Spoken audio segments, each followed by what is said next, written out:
Hello, hello, hello, my darlings. Thank you for joining me on A Slice of Life, A Slice of Life. Isn't this absolutely gorgeous? I just love going in my room shopping. Do shop in your own room. You know, I was going to say something else, but do shop in your own house, ladies. Go to the back of the closet, the front of the closet, the side of the closet, the bottom drawer, somewhere where you know you haven't been lately, and you find all kind of goodies. This is absolutely stunning, if I have to say so myself. How you doing? In the meantime, in between time, it's Friday in Atlanta, and it rained this afternoon. When I work for Delta Airlines, I retired from Delta Airlines. Man, it rained every afternoon. All the flights we backed up, and we had something going on every afternoon. And so I was talking to one of my friends today, and I said, you know what? I'm just used to it raining in the afternoon, but I'm glad I'm not at Delta Airlines because that's a long line. Some irritable person saying, like we can stop the rain. I don't understand. I told you all that story. The man jumped on me. He kind of gave me a hard time because we were having to rebook everybody. The line was around the corner, and he was having a fit, and he was carrying on. And I said, well, sir, that was before I got into the training department. So I said, sir, we apologize, but we're ready to rebook you for your next flight. And the weather, we didn't have anything to do with the weather. He carried on. A lightning came through, and the lights went out for a minute and blinked. Ooh, did I stand with a smile on my face? Everybody looked at me and tried not to smirk. And I tried not to smirk because I wanted to keep my job. But I'm telling you, I said, next time, try me. When he got up there, I booked his flight. He took his happy self on somewhere. I said, be messing with God and God's children. Anyway, that's not what I was going to do for my 45, 55, 65, and 75-year-olds today. I hope you had a good week. I hope you had a good week. Because what have I told you? I don't know what happens sometimes here. What did I tell you? Whatever's going on up there in Washington, D.C., I know it has impact on us, but you have your own family. You got your job. You have things you have to do. Don't get off of what you have to do, because we have to take care of ourselves. God's going to take care of us, come provide. I think I heard the new thing I like in our household is overflow. I think that's the word. I can't think of what it's the word. Abundance. Anyway, God will give you all of that. So this whole thing about what they're doing over there I want to say it has nothing to do with you, but it does. But don't let it get up here. Let them go on with that. You take care of what's going on in your home, because you see the weather. You see what's going on with the weather. When people going to wake up and realize that all kind of messages. I was in my bed the other night, and the bed was just shaking, shaking, shaking. You can feel the earth just unhappy.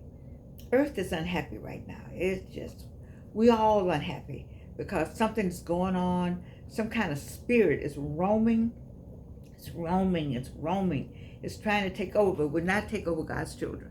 Just like that lightning came through and shut that man up. I mean, he was trying to give me hell, and I was trying to be, I work for Delta Airlines, and I wasn't in the training department then, but, and the lightning just came through. Well, we got lightning coming through every day. We got all kind of things coming to say, hold up now, keep on. You know how your mom used to say, keep on. Or you had that keep on look. You all know, you all too young to know the 45-year-olds, but the 65 and 75-year-olds, you know what I'm saying when somebody would say, keep on. Keep on wasn't a good thing. I love our language. That's a whole different thing. We got some words that when we say them, you all understand them. Like when I do my one-woman show, and I do this whole cadence thing where I say something, you say something back. I say something, you say something back. It doesn't matter where you are. You can go anywhere in the Black community and say these things, and you're going to get that response. You're going to get that call and response, because we just raised that way. But in the meantime, in between time, guess what I got for you today? I do. I was disappointed when I got up this morning. I wasn't feeling well. My mouth was on fire yesterday. I got some oral gel going on. I got some Tylenol going on, so I'm good. But I always thought this would be published, but they said, it's like self-publishing. It is self-publishing. What am I saying? But anyway, something wasn't lined up right. And then a couple of my books are still not lined up right. But like I told my daughter, I got them out there. I want you all to have information. I'm going to find me somebody to format. Then we're going to revise and we're going to put them back out there. But please order the books now because you want it for the information. Now, if you want us to talk about Georgia and then line this up right, and this is not on the right page, well, baby, you're going to have a lot of that to talk about. Have yourself a ball. Talk about it all you want. But in between talking about it, please read. Who's this calling me today? Anyway, please read. And let me let this person know, because I'm like, what? Oh, well, I missed it. Anyway, please read and you know the information because it's all about the information. But this right here is my fun book, and I love the work that I put in this. I'm grateful to God that I kept writing stuff and keeping my little thoughts together, and I was speaking to my phone. Yes, I learned to do that, and so I put it all together under the book, One Woman Show, which is really testimonies and stuff, one woman show. And then I use the same cup. And guess what? I want Mr. Lawson to know that when they told me that something wasn't right, I want you to know, Mr. Lawson, that you are now added to this page. So this first page got Betsy Riley, editor of Atlanta Magazine. It has Mr. Jonathan Kelso, cover photographer for Atlanta Magazine. It has Mrs. Constance Booth, cover stylist. But I was able to add layout Mr. Willie Lawson because you did this. And I apologize for anybody to get this book. Well, you won't get this version, but the new version, that's what I put in there. So I'm hoping that it'll be published soon. And let's go on to what I want to read today. So I was leading into, did you have a good week? Because I have a piece called On Letting Go and Peace. Look at this. Let me show you. Can you see? Sometimes when I do this, I have to do it like that. Can you see it? Okay. This was called On Letting Go and Peace. Because you got to let it go. All this nonsense that's going on, this too shall pass. That you got to have that attitude. This too shall pass. Yeah, I got family. I got kids. I got my job. I got my business. You know, I got myself to see about. That you know, you got to get to that. Life has to go on. Whatever all that is, you try to figure out how to keep yourself together. Because that's who needs to be together.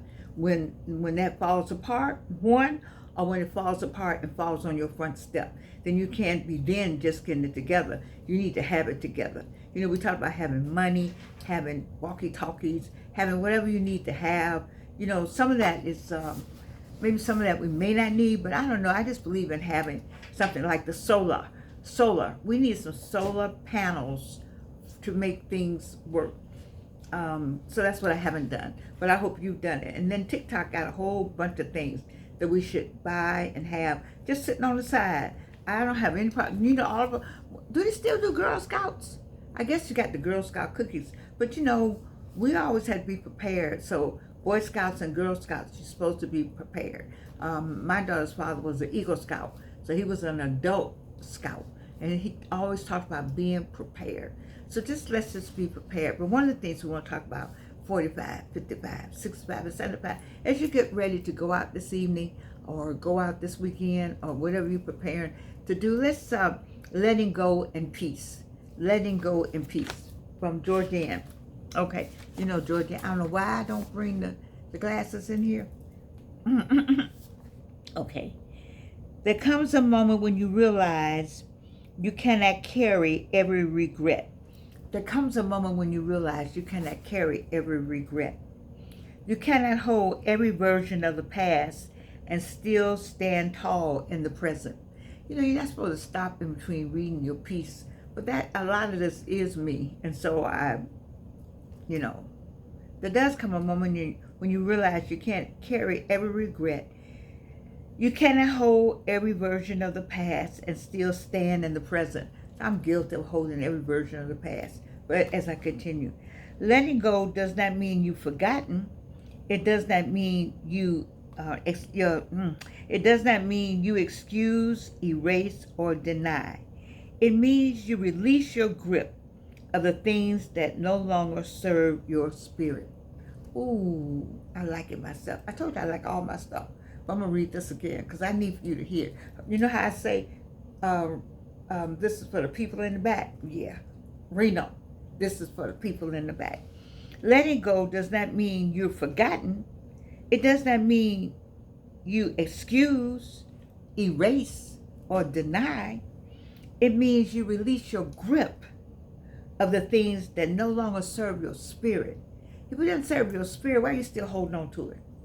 Why are you still holding on to stuff that doesn't resonate in here, but you're still holding on to it? You ever been mad with a person you forgot why you were angry with them? You're like, what was the fight? Okay. All right. Peace is not a prize we win by perfect living. Reno, let me say that again for real for the people in the back. Peace is not a prize we win by perfect living. Peace is a practice we grow into. Step by step, choice by choice. You have to make up your mind to be peaceful. You have to make up your mind, so I'm just going to make peace with that. Ooh, when you say I'm just going to make peace with that, that's a choice. That's something you have to make up your mind to say, I'm just not going to fool with that anymore. I'm going to make peace with it. Peace. And then the last, it is the gentle work of making room for grace. Oh my God, for softness. For the quiet voice of God reminding you, you have done what you could. Now let me carry the rest. On letting go and peace, from the book Testimonies and Stuff, a one-woman show. I hope you would take this with you this weekend. You know, Georgianne doesn't work on the weekend. I'm getting an award tomorrow. I'd just like to acknowledge that an award is coming my way tomorrow. I'm very grateful. Nobody has to do anything for you. Nobody has to acknowledge you. Nobody has to say you've done well. And so I'm very grateful for the award I'm receiving tomorrow. I'm going to say that now. But remember these lines. It is the gentle words. It's the gentle work of making room for grace, for softness, for the quiet voice of God, reminding you, you have done what you could. You know what? You have done what you could. You have done everything you know how to do. Well, you never got there, but you need to let God do the rest. He'll take care of the rest of it. Just like he had that lightning bolt come through that Delta Airlines line. He'll take care of the rest of it. Let him do the rest of it. You just rest tranquille. I used to like that line. Where did I learn that? It was a sentence, da da da da da da da. Then it said, reste tranquille. I love you. I do. And there's nothing you can do about it. Have a good weekend.